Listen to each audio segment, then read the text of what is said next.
Avec nos deux débatteurs du dimanche qui eux aussi ont des petits yeux. Nicolas Corato, tout concentré, tout sage, bonjour.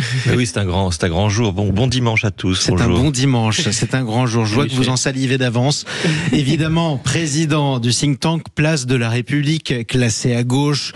J'imagine, je me doute bien de votre pronostic judiciaire pour demain et de ce que vous en espérez. Nous sommes avec Mathieu Hoc également. Bonjour. Bonjour Jean-Marie, bonjour Nicolas. Membre du think tank Le Millénaire, classé plutôt à droite.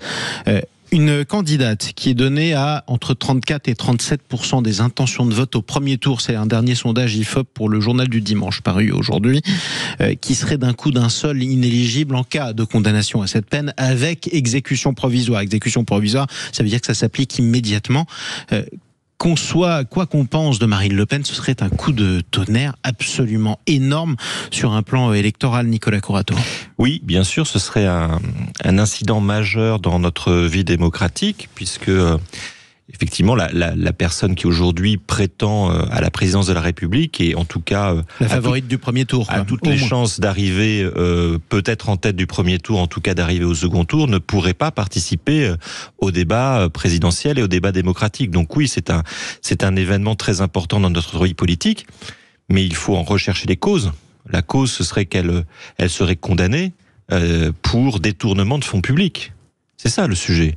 Donc là-dessus, on est dans un débat entre la vie démocratique et la justice et l'application du droit. Sous-entendu, est-ce que nos dirigeants politiques, nos responsables politiques peuvent s'abstenir d'appliquer le droit ? Mathieu Hoc. Je pense que la question est mal posée. C'est-à-dire qu'en fait, quel que soit le pourcentage déjà d'intention de vote de Marine Le Pen, qu'elle soit donnée à 35, 4%, 10%, 15%, pour moi, ça change pas. La réalité, c'est qu'en fait, c'est l'exécution provisoire de la peine qui pose problème. Est-ce que ça s'applique tout de suite ou est-ce qu'on l'applique plus tard ? Exactement, parce que normalement, en droit, on arrive à l'exécution d'une peine quand toute chose a été jugée. Or, la réalité, c'est qu'aujourd'hui, Marine Le Pen pourra faire un recours en appel. La peine de prison va être du coup suspendue, puisque en droit public, enfin en droit le recours est suspensif. La peine de prison sera suspendue, mais pas la peine d'inéligibilité. Et ça pose problème parce que ça veut dire quelque chose finalement de notre modèle démocratique, qui est que de fait, on va avoir une concurrence qui me semble mauvaise entre ce qu'on pourrait appeler une forme de gouvernement des juges et en gros, vous êtes en train de dire la démocratie populaire. Vous êtes en train de dire, Mathieu, que si demain les juges condamnaient Marine Le Pen à une peine d'inéligibilité avec exécution provisoire, ils feraient de la politique et non de la justice, c'est ça que vous dites ? Je pense que, en tout cas, il suivrait un parquet qui lui a fait des recommandations. Parce que c'est ce qu'il a demandé. Exactement, qui a fait des recommandations plutôt politiques. On se souvient quand même d'une magistrate qui a quand même parlé en des termes justement de Marine Le Pen comme quoi elle voulait pas justement qu'elle puisse faire appel. Et donc la problématique aujourd'hui est celle-ci, je pense, c'est qu'aujourd'hui des juges pourraient rendre inéligible une candidate quelle qu'elle soit. D'ailleurs, peu importe ses idées politiques, peu importe ses intentions de vote. Et ça, je trouve que ce serait très problématique. Ouais, moi, je crois qu'il faut vraiment être très clair et très précis sur ce sujet parce que le moment est grave. Ouais. Il s'agit pas de faire peser la responsabilité des conséquences politiques de cette décision juridique sur les juges. Les juges appliquent la loi. Il faut que vos auditeurs soient bien conscients de ça. La peine d'inéligibilité, c'est une peine complémentaire au détournement de fonds publics. Et c'est la loi qui l'impose. C'est pas le juge qui vient se dire, tiens, je vais compléter la peine pour le détournement de fonds publics par une peine d'inéligibilité. C'est le législateur qui a associé les deux. Vous êtes condamné pour détournement de fonds publics, vous êtes rendu inéligible. Et ça, le juge ne peut pas aller contre la... Oui, mais c'est l'exécution provisoire. Oui, je finis. Non, mais c'est important parce que vous avez confondu un peu les deux. Et donc, le fait que Madame Le Pen soit déclarée inéligible n'est pas le fait des juges, c'est le fait du législateur. Et je rappelle que cette loi a été votée par la droite comme par la gauche à l'époque. Donc, premier point, les juges ne sont pour rien dans la situation politique dans laquelle est Marine Le Pen aujourd'hui. C'est Marine Le Pen, toujours présumée innocente. C'est Marine Le Pen et son parti qui se retrouvent aujourd'hui devant le juge. C'est pas les juges qui se retrouvent aujourd'hui devant les citoyens en situation d'accusé. Je pense qu'il faut pas retourner la responsabilité politique ni juridique. Deuxièmement, sur l'exécution provisoire. Mais pardon, aujourd'hui l'exécution provisoire, elle est prononcée dans la majorité des cas où il y a une peine d'inéligibilité. Et pourquoi elle est prononcée par les juges? Pas parce qu'ils font de la politique, pas parce que ce sont des juges rouges. Elle a été prononcée contre un élu municipal de Mayotte, elle a été prononcée contre un maire en France il y a peu de temps. Pourquoi est-ce qu'elle est prononcée? Parce que les juges redoutent la réitération du détournement de fonds publics. Pardon, on n'est pas en train de parler de sujets boutiquiers ou de sujets politiciens entre les juges. On est en train de parler de la probité de nos élus et de nos dirigeants publics. Nous sommes en train de parler de l'éthique et du respect du droit de la part de partis politiques.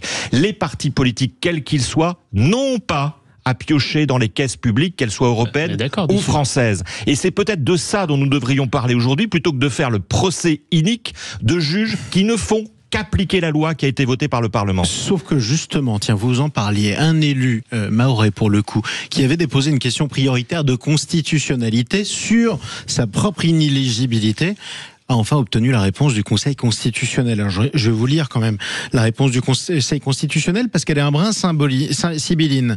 Sauf méconnaître le droit à l'éligibilité garantie par l'article 6 de la Déclaration de 1789, je cite la décision du Conseil constitutionnel rendue vendredi. Il revient alors au juge, dans sa décision, d'apprécier le caractère proportionné de l'atteinte que cette mesure est susceptible de porter à l'exercice d'un mandat en cours et à la préservation de la liberté de l'électeur. Bon, le Conseil constitutionnel vient de rajouter une sacrée pression au juge quand même. Bon, c'est pas un revirement dans la position du Conseil constitutionnel, c'est assez constant. Deux choses peut-être à expliquer à vos auditeurs. D'abord, la première chose, c'est que si Madame Le Pen est déclarée inéligible avec exécution provisoire, elle continuera son mandat parlementaire. La position du Conseil constitutionnel, ça a toujours été de dire que l'exécution provisoire ne portait pas atteinte au mandat en cours pour les parlementaires. Mais ensuite, effectivement, la question serait posée. Oui. Et je dis bien que la question serait posée parce qu'elle resterait ouverte, parce qu'elle resterait susceptible d'interprétation sur le fait de savoir si Madame Le Pen pourrait se présenter à la présidence de la République. Le sujet n'a jamais été tranché juridiquement. Le Conseil constitutionnel nous dit quoi? Au juge d'apprécier le caractère proportionné de l'atteinte de l'atteinte à la liberté de l'électeur. Oui, c'est un sujet effectivement qui revient au juge, mais pas qu'au juge. Du coup, pas au juge demain, pas qu'au juge demain, au juge aussi à venir. Bien sûr. Mais du coup, vous rejoignez ce que je viens de dire, c'est-à-dire que sur la question de l'inéligibilité, j'ai pas dit justement que Marine Le Pen ne doit pas être, je suis pas juge, donc c'est pas à moi de décider quoi que ce soit, ni de commenter quoi que ce soit. Elle sera peut-être condamnée à la peine d'inéligibilité. La question, c'est puisqu'elle est encore présumée innocente. Exactement. La question, c'est l'exécution provisoire. C'est bien ça le sujet, et la question de la proportion de cette exécution provisoire. Et ça, pour le coup, la décision n'appartient qu'à un juge. Oui, mais vous ne pouvez pas dire que parce qu'elle n'appartient qu'à un juge, c'est une décision politique. C'est ce que vous avez sous-entendu. Moi, je pense qu'il est très dangereux de commencer à dire que des juges prennent des décisions politiques dans notre état de droit.